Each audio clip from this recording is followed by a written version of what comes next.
The October wind cut through the Colorado Rockies like a blade, carrying with it the promise of an early winter. James Morrison pulled his weathered buffalo coat tighter around his broad shoulders as he guided his pack mule down the narrow mountain trail. 3 years of living alone in these peaks had taught him to read the signs, the way the aspens trembled with their last golden leaves, how the elk had already begun their descent to lower elevations, the sharp bite in the air that spoke of snow before November's end. At 42, James had grown accustomed to solitude. His weathered face, framed by a thick brown beard streaked with premature gray, rarely showed emotion anymore. The war had taken that from him, first at Gettysburg, then at Antietam, and finally in the endless nightmares that followed. These mountains had become his sanctuary, a place where the ghosts of fallen comrades couldn't follow, where the only sounds were wind through pine and the distant call of hawks. The trail curved around a massive granite outcropping, and James heard voices before he saw their source. He reined in his mule, instinctively reaching for the Henry rifle secured to his saddle. Years of survival had taught him caution. Voices in the wilderness usually meant trouble, especially this close to the winter camps. Below him, in a small clearing beside a creek swollen with snowmelt, he saw them. 5 Cheyenne men stood in a semicircle around a lone woman who knelt by the water's edge, her hands busy with washing clothes. Even from his elevated position, James could read the tension in the scene. The men's postures were aggressive, their voices harsh as they spoke in rapid Cheyenne. The woman kept her head down, her movements deliberate and careful, but James caught the slight tremor in her shoulders. One of the men, a tall warrior with elaborate braids and a scar running from his left temple to his jaw, stepped closer to the woman. His words, though incomprehensible to James, carried the unmistakable tone of mockery. The other men laughed, the sound harsh and cruel in the mountain air. The woman's hands stilled in the icy water. James had seen enough cruelty in his lifetime. The war had shown him what men could do to each other, how easily they could strip away dignity and humanity. He'd sworn to himself in these mountains that he wouldn't stand by and watch suffering if he could prevent it, regardless of the color of skin or the language spoken. He dismounted quietly, tying his mule to a sturdy pine. The Henry rifle felt familiar in his hands as he worked his way down the rocky slope, using the larger boulders and stands of scrub oak for cover. As he drew closer, more details became clear. The woman was young, perhaps mid-20s, with traditional Cheyenne dress that had seen better days. Her long black hair was braided simply, without the ornate decorations that would mark her as married or of high status. The scarred warrior reached down and grabbed a piece of wet clothing from her hands, holding it up to show the others. The fabric was clearly patched and repatched, worn thin from use. His laughter was particularly harsh, and James saw the woman's back stiffen with humiliation. That was enough. James emerged from the tree line with the fluid grace of a man who'd spent years moving silently through hostile territory. The Henry rifle was held casually at his side, but any experienced fighter would recognize the relaxed alertness of someone prepared for violence. "Gentlemen," he called out in English, his voice carrying easily across the clearing. "Beautiful morning for a friendly conversation by the creek." The 5 warriors spun toward him, hands moving instinctively toward weapons. The scarred one dropped the wet clothing and took a step forward, his dark eyes assessing this unexpected intrusion. James kept his expression neutral, even allowing a slight smile to touch his lips. He'd learned long ago that projecting calm confidence could prevent a situation from escalating to bloodshed. The woman looked up for the first time, and James felt something shift in his chest. Her face was oval-shaped with high cheekbones and dark eyes that held depths of sadness, but also unmistakable strength. There was no fear in her gaze as she looked at him, only a weary resignation that spoke of too many such encounters. The scarred warrior spoke in halting English, his accent thick but understandable. "White man not belong here. This Cheyenne business." James nodded respectfully, keeping his rifle pointed downward. "You're absolutely right about that. I'm just passing through, heading down to the trading post before the snows come." He paused, letting his gaze move deliberately to each of the men before settling back on the leader. "Couldn't help but notice this lady seems to be doing her washing in peace. Thought maybe I'd rest my mule and enjoy the creek sounds for a few minutes." It was a polite fiction, and everyone present knew it. James was making it clear he intended to stay without directly challenging their authority or customs. The scarred warrior's jaw tightened, recognizing the subtle maneuvering for what it was. "Mountain man," one of the younger warriors said, using the English term with obvious disdain. "Live like animal. No tribe, no family." James let the insult slide off him without reaction. He'd been called worse by better men. Instead, he addressed the woman directly, though he kept his voice loud enough for all to hear. "Ma'am, if you don't mind the company, I'd appreciate the chance to water my mule." Long trail down from the high country. For a moment silence stretched between them all. The woman's eyes searched his face, perhaps looking for the cruelty or mockery she'd grown accustomed to. Whatever she saw there seemed to satisfy her, because she gave a small nod and returned to her washing. The scarred warrior's hand moved to the tomahawk at his belt. "You not wanted here, white man. Leave now." James shifted slightly, the movement subtle but bringing the rifle to a more ready position. His smile never wavered. "Well now, that's a kind suggestion, but like I said, my mule's thirsty and this creek's got the sweetest water this side of the divide." He paused, his pale blue eyes meeting the warrior's dark gaze steadily. "I expect I'll be moving along shortly, though, soon as my mule's had his fill." The tension in the clearing was thick enough to cut. James could sense the calculations being made. 5 against 1, but he held the rifle and clearly knew how to use it. More importantly, he wasn't backing down, which meant this could escalate to violence quickly. In the mountains, reputation mattered more than numbers, and backing down from a lone white man would damage theirs significantly. But Chapter 2. Unexpected Allies. The standoff stretched for what felt like hours, but was probably only minutes. James kept his breathing steady and his posture relaxed, though every muscle in his body was coiled for action. He'd faced worse odds during the war, but never with an innocent woman caught in the middle. The woman, seemingly oblivious to the tension crackling around her, continued washing her clothes with methodical precision. But James noticed how her movements had become more efficient, how she positioned herself slightly behind a large boulder that would provide cover if shooting started. She might appear vulnerable, but she clearly understood survival. The scarred warrior took another step forward, his hand still resting on his tomahawk. "You protect widow woman? Why white man care for Cheyenne trouble?" James considered his answer carefully. In his experience, honesty, or at least partial honesty, worked better than elaborate lies when dealing with proud people. "Where I come from, a man doesn't stand by while folks get hassled. Doesn't matter much what color they are." One of the younger warriors spat in the dirt. "She brings shame to tribe. Husband die because she make bad medicine. Now she take food meant for warriors' children." The woman's hands stilled again, and James saw her shoulders tense. Whatever they were saying clearly cut deep.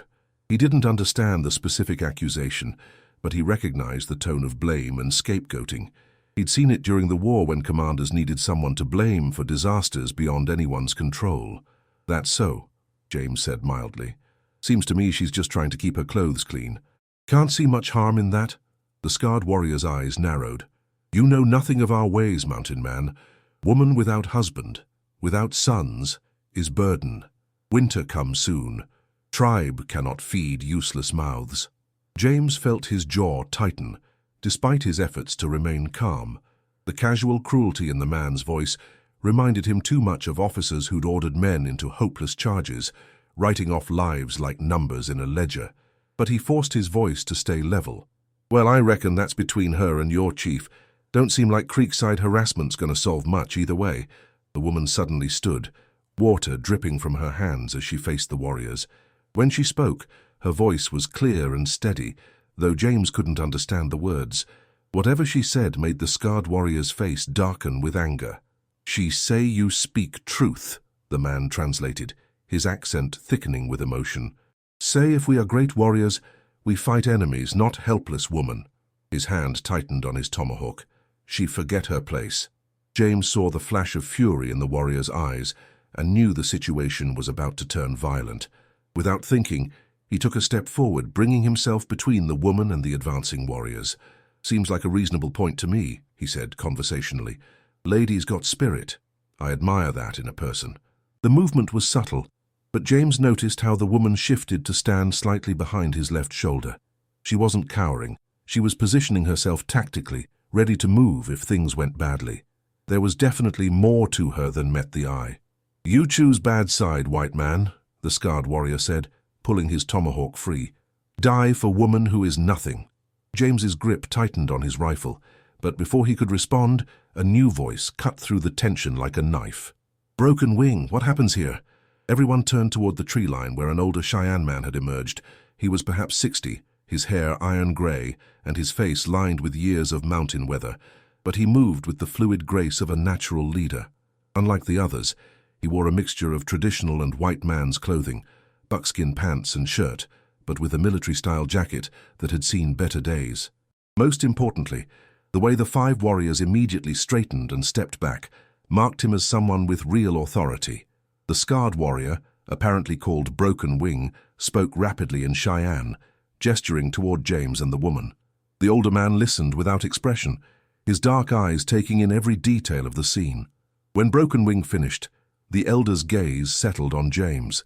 "I am Standing Bear," he said in careful but clear English, "sub-chief of this band. You are the one they call Bear Morrison, yes? Mountain man who trades fairly with our people." James was surprised to be recognized, but he nodded. "That's right. Just passing through on my way to Cameron's trading post." Standing Bear's weathered face creased in what might have been a smile. "Tom Cameron speaks well of you, says you keep your word, treat all men with respect." His gaze shifted to the woman, and his expression grew more complex. "But this is a difficult situation. Sarah White Dove has been a source of trouble for our people." The woman, Sarah, lifted her chin at the mention of her name, but James caught the way her hands trembled slightly. Whatever her story was, it carried a heavy burden of pain. "Don't know anything about that," James said carefully. "Just saw a lady trying to do her washing without being bothered. Seemed like a reasonable thing to support." Standing Bear studied him for a long moment. "You would stand against 5 warriors for woman you do not know?" James considered the question, thinking about all the times during the war when he'd stood by while stronger men brutalized the weak. All the times he'd told himself it wasn't his business, wasn't his fight. All the times he'd chosen survival over conscience. "Seems like the right thing to do," he said finally. Standing Bear nodded slowly, as if James had just confirmed something important. "Broken Wing, take others back to camp. Tell the women to prepare for council fire tonight. We will speak of these matters properly." Broken Wing's face darkened with anger, but he didn't argue with his superior. After a moment's hesitation, he resheathed his tomahawk and jerked his head toward the other warriors. They filed past James without looking at him, though he could feel their hostility like heat from a fire. When they were gone, Standing Bear approached Sarah and spoke to her in gentle Cheyenne. Her responses were short but respectful. James caught her glancing at him several times during the conversation, though he couldn't read her expression. Finally, Standing Bear turned back to James. "Sarah White Dove thanks you for your protection, but this kindness may bring you trouble, Bear Morrison. There are those in our tribe who believe she carries bad medicine, that her presence brings misfortune to our people." James felt a familiar stirring of protective instinct. What kind of misfortune? Her husband, Running Wolf, died in hunting accident 2 months ago. Some say it happened because she did not follow proper rituals, did not keep sacred objects correctly. Standing Bear's voice was carefully neutral. Others say it was simply bad luck, but grief makes people look for someone to blame. James glanced at Sarah, who was gathering her wet clothes with quiet dignity. "What do you think?" Standing Bear was quiet for a long moment. "I think young woman lost husband too soon, and tribe lost good hunter. I think winter will be hard for all of us, and we cannot afford to waste energy fighting each other." He met James's eyes directly. "But I am only one voice, and there are many who disagree. So what happens to her? That will be decided at council fire tonight. As man who chose to protect her, you have right to speak if you wish." Standing Bear's expression grew serious. "But understand, this is not white man's law here. This is Cheyenne way. Words spoken at council fire carry weight. Choose them carefully." James looked at Sarah again, this time catching her eye directly.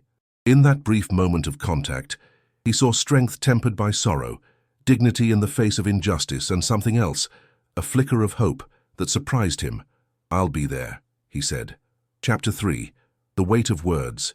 The Cheyenne camp sprawled across a natural meadow, sheltered by towering pines, their lodges arranged in the traditional circle that spoke of a people who understood both community and defense. James had seen such camps before during his trading ventures, but never as an invited participant in their most sacred discussions. As he approached on foot, having left his mule and rifle with Standing Bear's nephew as a gesture of respect, He could feel the weight of dozens of eyes upon him. The council fire had been built in the center of the camp, its flames reaching toward the star-filled sky like orange fingers grasping for the heavens. The October night was crisp, with frost already beginning to form on the grass despite the warmth radiating from the fire. James pulled his coat tighter, noting how the flickering light played across the faces of the assembled tribe members, casting shadows that made every expression seem more dramatic. Standing Bear sat on the eastern side of the fire, the position of honor reserved for the eldest and most respected. To his right sat 3 other men James didn't recognize, likely the band's other leaders and respected elders. On the opposite side, Broken Wing and his supporters had claimed their spots, their hostile gazes following James as he made his way around the circle to the place Standing Bear indicated with a subtle gesture. Sarah White Dove sat apart from the main circle, positioned where she could hear the proceedings, but slightly removed from the direct attention of the speakers. She had changed from her working dress into a simple but clean outfit of buckskin decorated with modest beadwork. Her long hair hung loose around her shoulders, and in the firelight, James could see the exhaustion etched in the lines around her eyes. Whatever ordeal she'd been enduring, it had clearly taken its toll. As James settled onto the blanket provided for him, Standing Bear rose and spoke in Cheyenne. His voice carried easily across the gathering, and James caught the rhythm of formal speech. This was clearly a ritual with deep meaning and established protocols. When the sub-chief gestured toward him, James felt every eye in the camp focus on his face. "I have told our people who you are, Bear Morrison," Standing Bear said, switching to English so James could understand.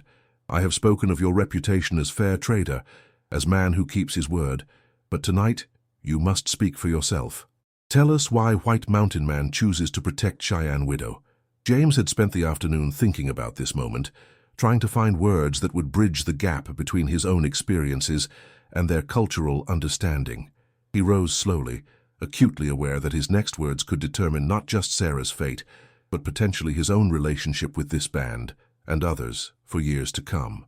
"Standing Bear, honored elders, people of the Cheyenne," he began, his voice carrying clearly in the still night air. "I thank you for allowing me to speak at your sacred fire. I know I am outsider here, and I do not pretend to understand all your ways." He paused, looking around the circle, meeting eyes where he could. The faces ranged from curious to hostile, with a few showing what might have been cautious approval. "Where I come from, back in the war that ended 10 years ago, I saw many good people suffer not because of what they did, but because others needed someone to blame for their pain. I saw strong men point fingers at the weak, saw communities tear themselves apart when they should have been helping each other survive." Broken Wing spoke sharply in Cheyenne, and James caught the edge of anger in his voice. Standing Bear replied calmly, and James sensed a debate beginning that he couldn't fully understand. He waited, knowing that interrupting would be both rude and counterproductive. "Broken Wing says White Man's war has nothing to do with Cheyenne ways," Standing Bear translated. "He says you cannot understand our situation." James nodded respectfully toward Broken Wing. "He's right that I don't understand everything, but I understand what I saw by the creek today. I saw a woman trying to live with dignity, while others tried to take that dignity away. I've seen too much of that in my life to stand by and watch it happen again." An older woman near the fire spoke up, her voice sharp with emotion. Standing Bear listened, then addressed James again. "Gray Owl Woman says Sarah White Dove's bad medicine killed her husband, says if we protect her, more men will die. She asks why we should risk our sons and husbands for one unlucky woman." The question hung in the air like smoke from the fire. James looked across the flames at Sarah, who sat with her hands folded in her lap, her face composed, despite the accusations being hurled at her. In her stillness, he saw something that reminded him of soldiers he'd known who'd been wrongly accused of cowardice or desertion, the dignity of someone enduring injustice with grace. "Gray Owl Woman," James said, addressing the elderly lady directly, even though she might not understand his words.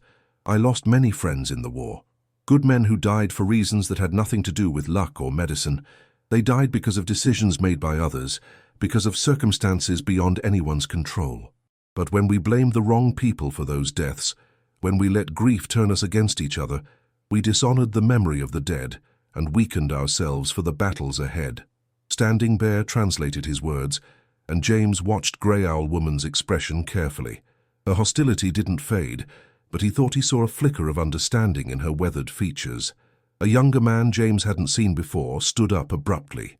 He was perhaps 30, with the build of a warrior but wearing the clothes of a hunter.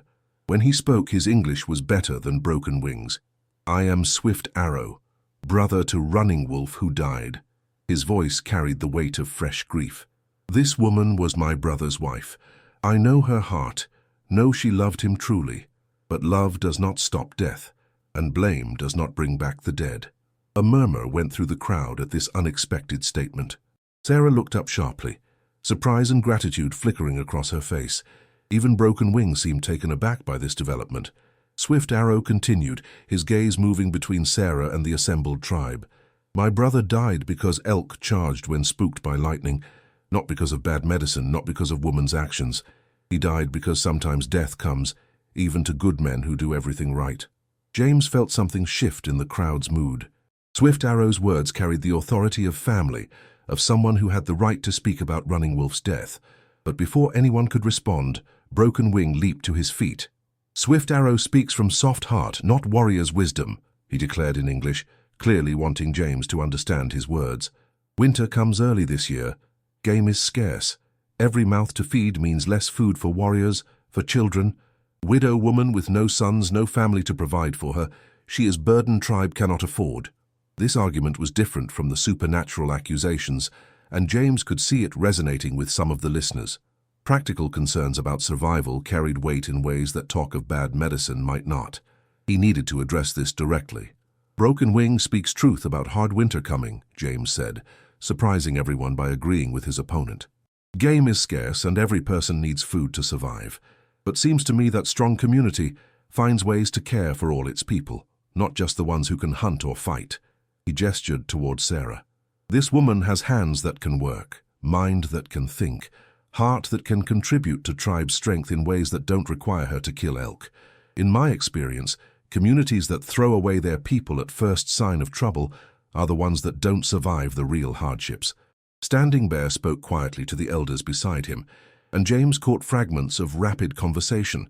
The debate was clearly continuing beyond what was being translated for his benefit, but he sensed that opinions in the crowd were beginning to shift. Then Sarah herself stood up. The entire gathering fell silent as she moved to stand closer to the fire, her face illuminated by the dancing flames.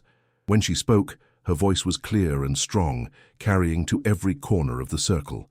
Though James couldn't understand her words, he could hear the emotion behind them, not pleading or desperation, but dignity and determination. She spoke for several minutes, occasionally gesturing toward different members of the tribe, sometimes pointing to herself.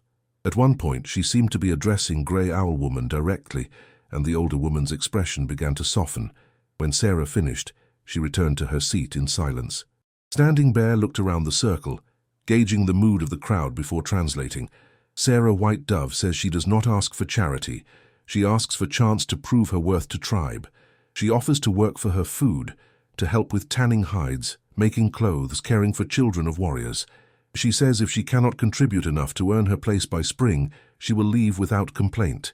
James felt a surge of respect for the young woman. Instead of denying the accusations or appealing for mercy, she was proposing a practical solution that addressed the tribe's real concerns while preserving her dignity. But Broken Wing wasn't finished. He stood again, his scarred face twisted with anger. "Pretty words will not fill empty bellies when blizzards come. White Mountain Man talks of community, but what does he contribute? He protects woman, but offers nothing to tribe that must feed her." It was a fair point, and James knew it. He'd involved himself in this situation based on principle, but Broken Wing was right to ask what practical help he was offering. The warrior's challenge hung in the air, and James realized this was the moment when words would either prove themselves or fail completely. "Broken Wing asks fair question," James said, meeting the warrior's hostile gaze directly. "What am I willing to contribute beyond words?"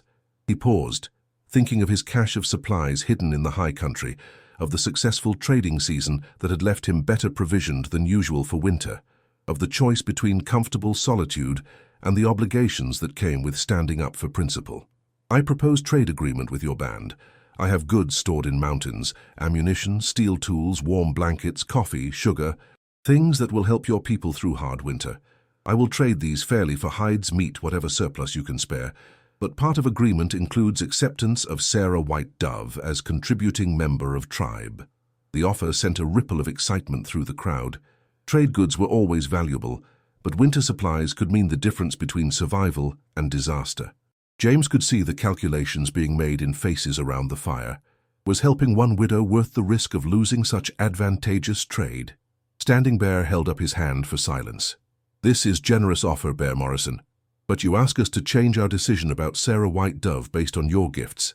Some might say this is an attempt to buy our customs with white man's goods. It was a delicate point, and James knew he was walking a thin line between helpful support and insulting interference. I'm not trying to buy anything, he said carefully. I'm offering to become partner with your band for winter, someone who contributes to community survival just like any other member. Sarah White Dove's situation is a separate question that you must decide based on your own wisdom and customs. But if you decide she can contribute to tribe's strength, then I'm willing to invest in that decision by becoming partner myself. The distinction was subtle but important. James wasn't bribing them to change their minds. He was offering to share the risk of keeping Sarah if they decided independently that she deserved a chance. Bestial Drama Chapter 4. Smoke and Firelight.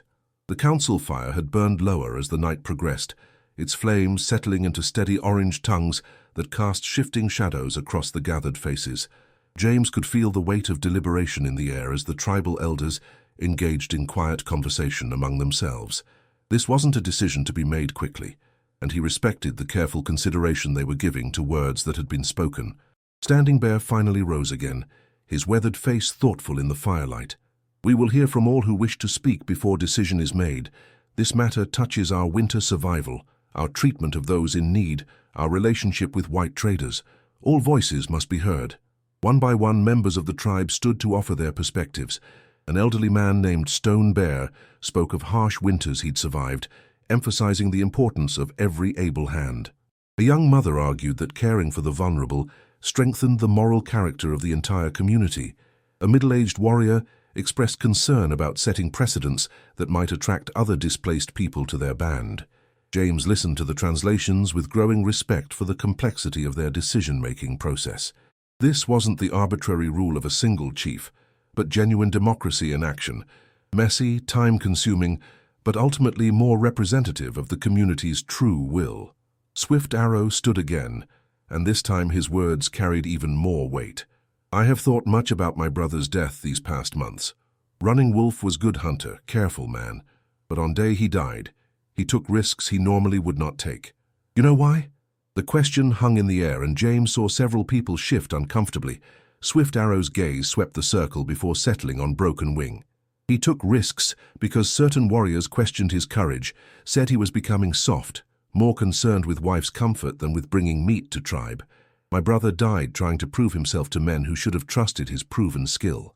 The accusation was subtle, but devastating. Swift Arrow was suggesting that Running Wolf's death was partly caused by the same kind of bullying that Sarah was experiencing now. Broken Wing's face darkened with anger, but he didn't immediately respond, a telling silence that James noted. Grey Owl Woman spoke again, her voice softer this time. Standing Bear's translation revealed that she was reconsidering her earlier position. Grey Owl Woman says she has watched Sarah White Dove these past months. Says the young woman has worked hard, caused no trouble, shown respect for elders. She wonders if grief has made us all too quick to blame. The shift in the elderly woman's attitude seemed to influence others. James watched as whispered conversations broke out around the fire, the mood of the gathering gradually changing from adversarial to contemplative. Then a voice spoke from the shadows beyond the firelight, a woman's voice, clear and strong. Everyone turned as a figure emerged from the darkness. She was perhaps 45, with the bearing of someone accustomed to authority and respect. Her clothing was finer than most, decorated with intricate beadwork and silver ornaments that caught the firelight. Mountain Flower wishes to speak, Standing Bear announced, and James could hear the special respect in his voice. She is wife of Chief White Hawk, who leads our people when bands gather for summer council. Mountain Flower moved to stand beside the fire, her presence commanding immediate attention. When she spoke, her voice carried the authority of someone used to being heard. Though she spoke in Cheyenne, James caught her occasionally looking in his direction, suggesting that some of her words might concern him. Her speech was longer than most of the others, and James noticed how the crowd's attention never wavered. Whatever she was saying clearly carried significant weight. When she finished, she remained standing, her dark eyes moving deliberately around the circle as if challenging anyone to disagree with her words. Standing Bear looked thoughtful as he prepared to translate.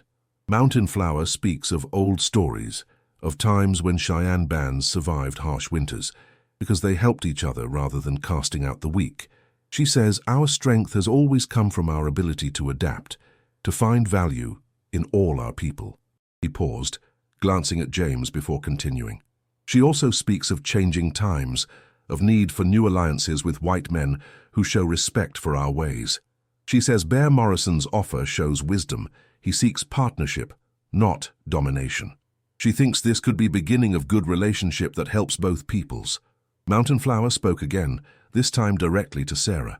Her words were gentler now, and James saw Sarah's composed facade crack slightly as tears gathered in her eyes. The chief's wife moved to stand before the younger woman, reaching out to touch her shoulder in a gesture of support. Mountain Flower says Sarah White Dove has shown courage and dignity in face of hardship, says these qualities make her valuable to tribe, not burden. She offers to sponsor Sarah personally, to ensure she has work and place in community structure. The offer from such a high-ranking woman effectively ended the debate. James could see the relief in faces around the fire, as if many had been looking for exactly this kind of leadership to resolve their dilemma. Even some of Broken Wing's supporters seemed to accept that the matter was now settled. But Broken Wing himself was not finished. He rose abruptly, his scarred face twisted with anger and frustration. When he spoke, his words came out in a rush of English and Cheyenne mixed together, his agitation making him lose track of which language he was using. "This is wrong. Woman brings bad medicine and now chief's wife protects her. White man comes with promises, changes our ways with trade goods. We become weak, dependent on outsiders instead of strong in ourselves." His outburst created a tense silence. James could see that Broken Wing's concerns weren't entirely without merit. There were real questions about cultural independence and the wisdom of relying too heavily on outside relationships. But the warrior's approach was undermining any valid points he might have. Standing Bear's voice was firm when he responded. "Broken Wing, you have been heard. Your concerns about independence are worthy of consideration, but decisions of council fire are made by all people together, not by single voice of anger." Mountain Flower spoke again, this time with an edge of steel in her voice that needed no translation. Broken Wing's face flushed, but he sat down without further argument. Whatever she'd said had clearly put him in his place with the authority that only came from her position as the chief's wife. Swift Arrow stood once more, and James sensed that they were approaching the end of the formal discussion. "I speak as brother of dead husband, as one who has right to determine Sarah White Dove's place in family. I say she is welcome to remain with our band. I say Mountain Flower's sponsorship is good thing. I say Bear Morrison's offer of partnership shows respect for our people and should be accepted." One by one, the elders around Standing Bear nodded their agreement. The sub-chief looked around the entire gathering, clearly taking the measure of the crowd's opinion. Finally, he stood and raised his hands for formal attention. "It is decided. Sarah White Dove will remain with our band through winter, under sponsorship of Mountain Flower. She will prove her worth through work as she has requested. Bear Morrison will be welcomed as trading partner, and his offer of winter goods will be accepted with gratitude." James felt a wave of relief wash over him, followed immediately by the realization of what he'd just committed himself to. He'd gone from being a solitary mountain man to being a business partner with an entire Cheyenne band. The implications of that change would take time to fully understand. Sarah White Dove rose from her place and walked around the fire to where James sat. For a moment, they simply looked at each other, two people whose lives had become unexpectedly intertwined by circumstance and choice. When she spoke, her English was halting but clear. "Thank you, Bear Morrison. You give me chance to be strong again." James stood as well, noting how the firelight reflected in her dark eyes. Not tears this time, but something that might have been hope. "Seems to me you were already strong. Sometimes we just need someone to remind us of that fact." Mountain Flower approached them both, speaking in Cheyenne to Sarah before addressing James in careful English. I thank you for standing up for what is right. This shows good heart, but now you are partner with our people. This means obligations as well as benefits. Are you prepared for this? James looked around the circle at the faces watching him, some friendly, some neutral, a few still skeptical. He thought of his quiet cabin in the high country, of the solitary life he'd built after the war. All of that would change now, at least for the winter months ahead. I reckon I am, he said finally. Seems like it's time I rejoined the human race anyway. Standing, Bear smiled, the first genuinely warm expression James had seen from him all evening. Then let us speak of practical matters. Winter will be here soon, and there is much work to do if we are all to survive it together. As the formal council began to break up and smaller groups formed to discuss details, James found himself standing beside Sarah as they both watched the organized chaos of a community, preparing for the challenges ahead. The night air was cold against his face, but for the first time in years, he felt the warmth that came from being part of something larger than himself. What happens now? Sarah asked quietly. James considered the question, thinking of supply caches to retrieve, trading relationships to establish, and a winter that would test all of them in ways they couldn't yet imagine. Now we get to work, he said, and we see what we're all made of when the snow starts flying. Chapter 5. When the Snow Flies. 3 weeks later, the first serious snowfall of winter blanketed the Cheyenne camp in a pristine white that transformed the familiar landscape into something both beautiful and ominous.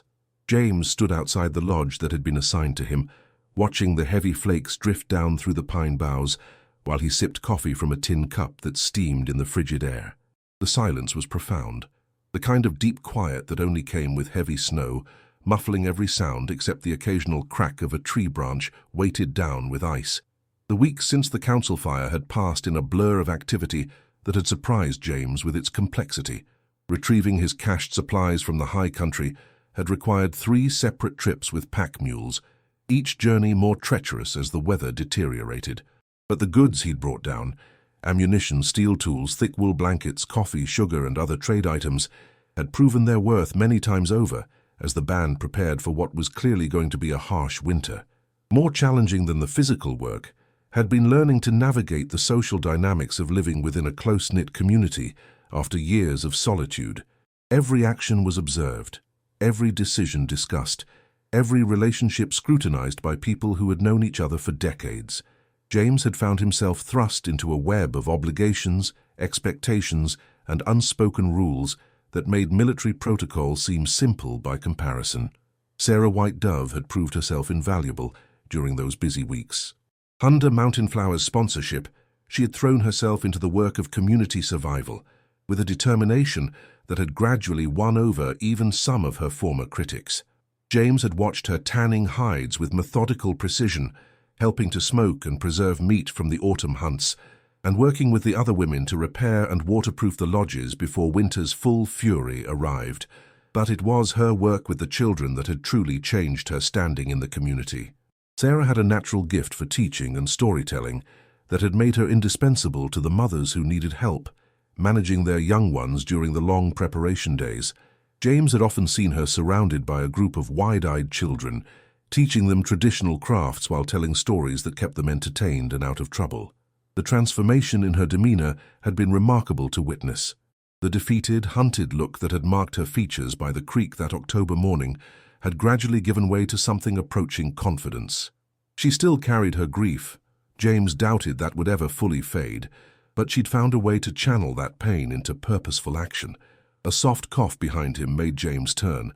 Sarah approached through the falling snow, a thick buffalo robe wrapped around her shoulders and her breath visible in the cold air. She carried a covered pot that smelled of stewed meat and root vegetables. "Mountain Flower sent food," she said, setting the pot down on the wooden crate that served as James's outdoor table. "Says white men forget to eat when they think too much." James smiled, recognizing the gentle teasing that had become characteristic of their interactions. Mountain Flower might have a point there. Been watching this snow and wondering if we're as ready as we think we are. Sarah looked out at the white blanketed landscape, her expression growing serious. "Elders say this will be bad winter, worse than usual, but Tribe has survived bad winters before, with help from stubborn mountain men and widows who won't quit fighting." Sometimes, she said, a hint of humor in her voice, When mountain men prove they are more than just talk. It was a fair assessment. James knew that his acceptance within the community had been hard-won over the past weeks. The initial skepticism about his motives and reliability had only gradually given way to cautious respect as he demonstrated his willingness to work alongside everyone else, without expecting special treatment for his contributions. The real test had come a week earlier, when a hunting party had returned with news of a grizzly bear that had been raiding their meat caches in the high country.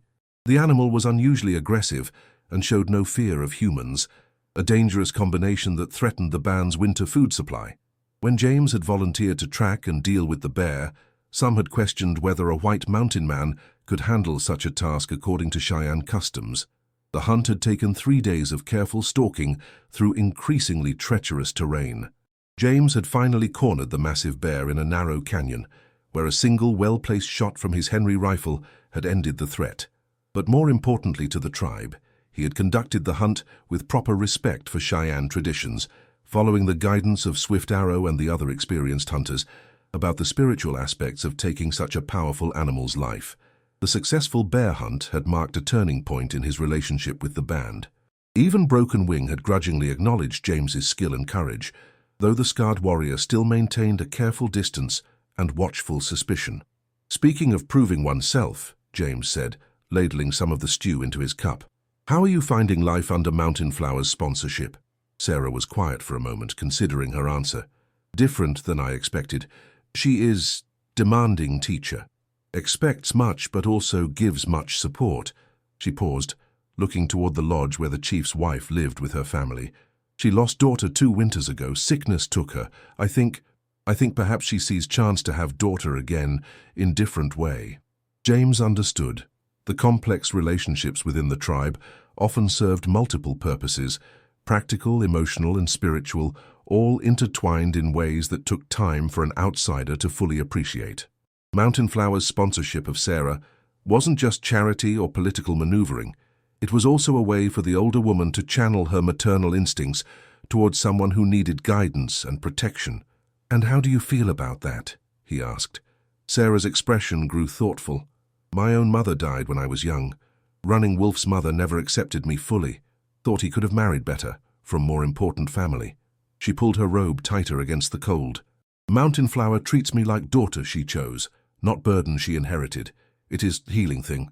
A shout from across the camp interrupted their conversation. James looked up to see Standing Bear emerge from his lodge and begin calling out instructions in rapid Cheyenne. Other people began appearing from their shelters, and James could sense the urgency in their movements. "What's happening?" he asked Sarah. She listened to the continuing announcements, her face growing concerned. "Scouts have returned from south. They report large party of Crow warriors moving in this direction. Maybe war party, maybe just hunting, but they are armed and moving toward our territory." James felt his stomach tighten. Conflict between tribes could be devastating for everyone involved, especially during winter, when resources were already stretched thin. "How many?" "Maybe 20, maybe more. Standing Bear calls for council of war leaders." As if summoned by their conversation, Swift Arrow appeared through the snow, his face grim with concern. "Bear Morrison, Standing Bear requests your presence at War Council. Your knowledge of terrain and your rifle may be needed." James nodded, already mentally reviewing what he knew about the surrounding country and potential defensive positions. "Give me a minute to get my gear." As he prepared to leave, Sarah caught his arm. "Be careful, James. Crow warriors are skilled fighters, and they know this country well." It was the first time she'd used his given name instead of the formal Bear Morrison, and something about the intimacy of it made him pause. In her dark eyes, he saw concern that went beyond general worry for the community's safety. "I'll be careful," he promised. "This community has become important to me. All of it." She understood his meaning and gave a small nod. "Then come back safely. Winter is long and we have much work still to do." The War Council convened in Standing Bear's lodge, with the senior warriors and hunters gathered around a small fire that provided light rather than warmth. James found himself seated between Swift Arrow and an older warrior named Lone Wolf. Noting how naturally he'd been included in this most crucial of tribal discussions, the transformation from suspicious outsider to trusted community member felt complete. Standing Bear laid out the situation with military precision. The Crow party had been spotted 2 days' travel to the south, moving slowly but steadily in their direction. Their scouts had observed the warriors carefully, well armed, disciplined, but not moving with the urgency of a direct attack force. Could be hunting party pushed off their usual grounds by early winter, suggested Lone Wolf, or could be looking for isolated camps to raid for winter supplies. Either way, they represent potential threat, Standing Bear replied. We must decide how to respond. Do we try to avoid contact, prepare to defend camp, or take offensive action? The debate that followed was thorough and thoughtful, considering every angle of the situation. James contributed his knowledge of the local terrain, pointing out potential ambush sites and defensive positions on a rough map drawn in the dirt floor. His military experience proved valuable as they discussed tactics and timing. As the council continued, James found himself thinking about the people he'd come to care about over the past weeks. Sarah, working quietly to rebuild her life after devastating loss. Mountain Flower using her authority to protect those who needed it. Swift Arrow, channeling his grief into constructive action. Even Broken Wing, whose antagonism had gradually mellowed into grudging acceptance. These weren't just strategic considerations anymore. They were personal stakes that made every decision carry emotional weight he hadn't felt since the war. I believe we should send strong scouting party to make contact, James said when asked for his opinion.